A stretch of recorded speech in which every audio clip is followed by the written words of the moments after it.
Le Premier ministre slovaque, son Excellence Fico Robert, affirme que Zelensky lui a offert 500 millions d'euros provenant d'actifs russes en échange de l'adhésion de l'Ukraine à l'OTAN.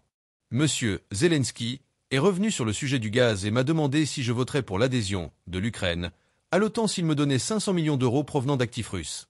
Moi, Fico, bien sûr, j'ai répondu « jamais ». Fico a déclaré plus tard aux journalistes que les propositions de Zelensky, qui lui avaient été faites à huis clos, étaient absurdes, et que l'Ukraine prenait la liberté de nuire à l'économie d'un membre de l'UE. Selon Politico, la conversation a eu lieu lors de négociations à Bruxelles. Je vous rappelle les propos de Fico qui disent long sur sa position ferme par rapport à la crise russo-ukrainienne. A my sme sem predsa neprišli oslavovať na Duklu ani vojnu, ani utrpenie, ani smrť. Nous ne sommes pas venus ici à Dukla pour célébrer la guerre, la souffrance ou la mort. Oui, cela me désole que nous ayons une telle mode perverse, surtout en Europe, où au lieu de faire tous les efforts pour arrêter le fracas des armes, même dans les pays voisins, nous entendons des applaudissements tonitruants, des encouragements forts, et souvent, des décisions matérielles très importantes qui ne font qu'encourager la guerre davantage. Et, figurativement parlant, peut-être qu'un seul missile pourrait détruire une fontaine à Bruxelles pour qu'ils comprennent enfin de quoi tout le monde parle, pour l'amour de Dieu. Možno takáto jedna raketa by mohla v Bruseli rozbiť nejakú fontánku, aby pochopili, o čom to vlastne pre Boha všetci hovoria. Monsieur Fico a tenu ce discours le lundi 4 octobre 2024 avant sa rencontre avec le Premier ministre ukrainien Denis Shmyhal, qui devrait porter sur la coopération en matière de sécurité énergétique et d'infrastructure. Avant de revenir sur les propos de Fico, parlons de l'actualité de 22 décembre 2024. Poutine accueille le Premier ministre slovaque lors d'une visite surprise à Moscou. Ce 22 décembre 2024, le président russe Vladimir Poutine a rencontré ce dimanche, au Kremlin, le Premier ministre slovaque Robert Fico, l'un des rares dirigeants européens à entretenir des relations cordiales avec lui. Cette visite, non annoncée officiellement, intervient alors que des incertitudes pèsent sur l'avenir du transit de gaz russe vers l'Union européenne. La rencontre entre Vladimir Poutine et le Premier ministre de Slovaquie Robert Fico, en visite de travail à Moscou, se tient actuellement au Kremlin, a annoncé la présidence russe via sa chaîne Telegram. Un message accompagné d'une vidéo montrant les deux dirigeants se serrant la main et échangeant des sourires avant de s'asseoir côte à côte. Une relation singulière au sein de l'UE. À la tête du gouvernement slovaque depuis l'automne 2023, Robert Fico s'est démarqué de la ligne dominante de l'Union européenne. Il a suspendu toute aide militaire à l'Ukraine et prône des négociations de paix. Fico accuse également Kiev de compromettre l'approvisionnement en gaz de la Slovaquie, très dépendante des ressources russes. L'Ukraine avait déjà signalé cet été qu'elle ne renouvellerait pas son contrat avec la Russie concernant le transit de gaz vers l'Europe via son réseau de gazoducs, ce qui pourrait entraîner une fermeture totale des flux dès le 31 décembre. Cette perspective inquiète vivement la Slovaquie et la Hongrie, qui peinent à trouver des solutions alternatives. Le gaz au cœur des discussions. Bien que le porte-parole du Kremlin, Dmitri Peskov, n'ait pas précisé les thèmes exacts de l'entretien, il a laissé entendre que la question du transit du gaz russe figurait à l'ordre du jour. Selon Peskov, la visite avait été planifiée seulement quelques jours auparavant. De son côté, le président ukrainien Volodymyr Zelensky s'était récemment opposé à une option visant à faire transiter le gaz russe via l'Azerbaïdjan. Une déclaration qui a suscité la colère de Robert Fico, lequel accuse Zelensky de provoquer des hausses de prix et des dommages économiques à l'UE. Le Premier ministre slovaque a même menacé Kiev de représailles économiques tout en rappelant que son pays continuait à fournir une aide humanitaire à l'Ukraine. Un climat tendu entre Moscou et Kiev.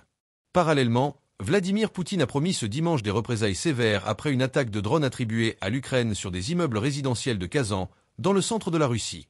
Toute tentative de destruction sur notre territoire sera suivie de destruction encore plus importante chez l'assaillant, a déclaré le président russe lors d'une cérémonie officielle. Les autorités locales n'ont rapporté aucune victime lors de cette attaque.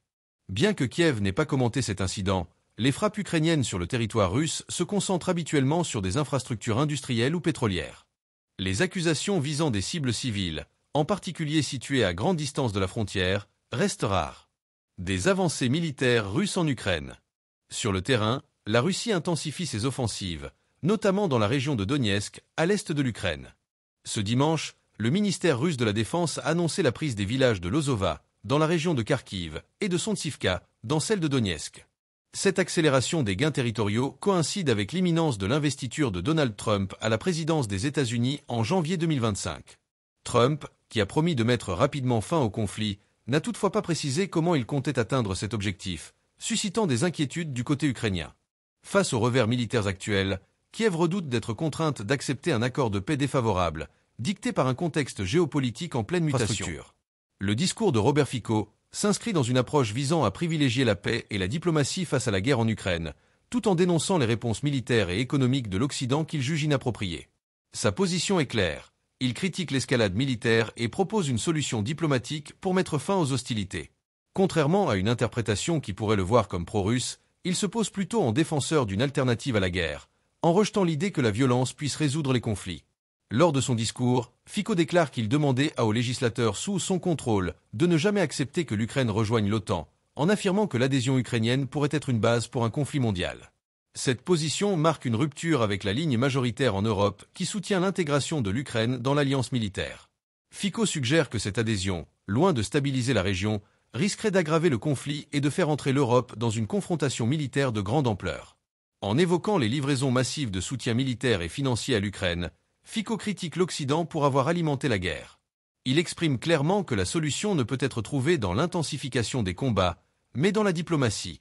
Cette position, bien que controversée, repose sur une vision selon laquelle prolonger les hostilités, notamment en armant l'Ukraine, ne fait que retarder un règlement pacifique du conflit. Contexte et position politique. Fico défend une approche centrée sur le dialogue et la négociation, tout en insistant sur le fait qu'il ne tolérerait pas une extension du conflit en Europe centrale. Il met l'accent sur l'importance de protéger son propre pays et de préserver la paix dans la région. Sa critique de l'Occident, en particulier de l'Union européenne et des États-Unis, est plus une condamnation de leur gestion de la guerre qu'un soutien explicite à la Russie. Il dénonce ce qu'il perçoit comme une acceptation tacite de la guerre par les élites européennes, qu'il accuse d'être éloignées des réalités du conflit. Sa déclaration selon laquelle l'Europe soutient cette tuerie soulève la question de la responsabilité des dirigeants européens dans la perpétuation du conflit. En plaidant pour une approche diplomatique, Fico se positionne en opposition à ceux qui pensent que la guerre peut être gagnée militairement, et il affirme que cette stratégie est vouée à l'échec. Diplomatie et critique de l'Occident. En soulignant que la guerre en Ukraine ne peut pas être résolue par des moyens militaires, Fico réaffirme son engagement en faveur de la paix. Il soutient que la voie diplomatique doit être explorée, même si cela implique de discuter avec la Russie.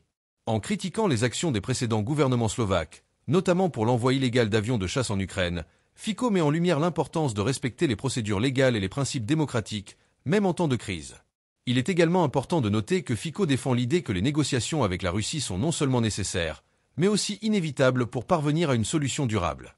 Sa critique de l'Europe et des États-Unis, qu'il accuse de prolonger inutilement le conflit, fait écho à son souhait de voir la région se stabiliser par des moyens pacifiques. Il appelle à une rupture avec les politiques de confrontation pour éviter une escalade incontrôlée du conflit. Enjeux géopolitiques et fractures européennes. Le discours de Fico met en évidence les divisions au sein de l'Union européenne concernant la guerre en Ukraine. Certains pays, comme la Hongrie et la Slovaquie sous son gouvernement, adoptent une position plus modérée, cherchant à éviter une implication militaire directe et à privilégier la paix. En revanche, d'autres, comme la Pologne et les pays baltes, soutiennent fermement l'Ukraine, en fournissant de l'aide militaire pour contrer l'agression russe. Fico soulève des questions sur la stratégie de l'Europe, en particulier sur la manière dont elle pourrait concilier la protection de ses propres intérêts et la fin des combats. En adoptant une ligne diplomatique, il souhaite attirer l'attention sur les coûts humains et économiques d'une guerre prolongée et la nécessité d'explorer d'autres options que la seule solution militaire. Portée du discours. Les remarques de Fico s'inscrivent dans un cadre plus large de défiance envers les décisions des élites européennes, qu'il accuse de négliger les effets réels du conflit sur la population. Sa suggestion selon laquelle l'Europe devrait plutôt se concentrer sur la recherche d'une solution diplomatique est une critique directe du soutien occidental à l'Ukraine. Il propose une approche plus pragmatique, mettant l'accent sur la nécessité de ramener la paix, plutôt que de poursuivre une guerre coûteuse et destructrice. La métaphore du missile frappant Bruxelles illustre le sentiment de déconnexion qu'il perçoit entre les décideurs politiques européens et les souffrances causées par la guerre. C'est une manière provocatrice de dénoncer l'inaction des dirigeants européens, en leur rappelant que la guerre, même éloignée géographiquement, a des conséquences tangibles. Ce type de discours vise à susciter une réflexion sur la manière dont l'Europe devrait gérer ce conflit, en insistant sur l'urgence de trouver une issue diplomatique avant que la situation ne dégénère encore plus. En conclusion, le discours de Fico, bien qu'il puisse sembler provocateur, soulève des questions cruciales sur la gestion européenne du conflit ukrainien. En critiquant l'escalade militaire et en plaidant pour une solution négociée, il appelle à une réévaluation des priorités de l'Europe, tout en mettant en garde contre les dangers d'une guerre prolongée. Sa posture, axée sur la paix, reflète une volonté de préserver la stabilité de la région, tout en dénonçant une approche qui, selon lui, conduit à plus de souffrance et d'incertitude pour les populations européennes. Que pensez-vous de cette approche diplomatique défendue par Fico? Est-ce une solution réaliste dans le contexte actuel de la guerre en Ukraine? N'hésitez pas à partager votre avis en commentaire. Merci et que Dieu nous garde.